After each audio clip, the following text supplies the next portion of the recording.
నేను ఇప్పుడు గుమ్మడి గింజల కారప్పొడి చేయబోతున్నాను. గుమ్మడి గింజలు, నువ్వులు, వెల్లుల్లి, ధనియాలు, జీలకర్ర, ఎండుమిర్చి, కరివేపాకు వీటన్నింటిని వేయించుకుందాం.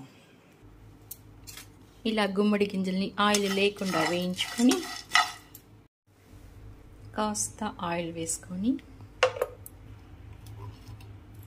వెల్లుల్లి, ధనియాలు,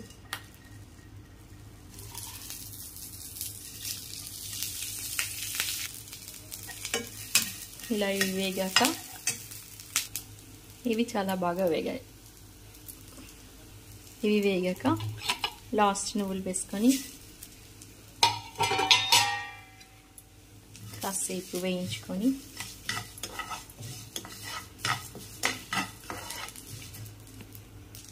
తర్వాత సాల్ట్ వేసుకొని వేగాక చల్లారాక గ్రైండ్ చేసుకోవడమే.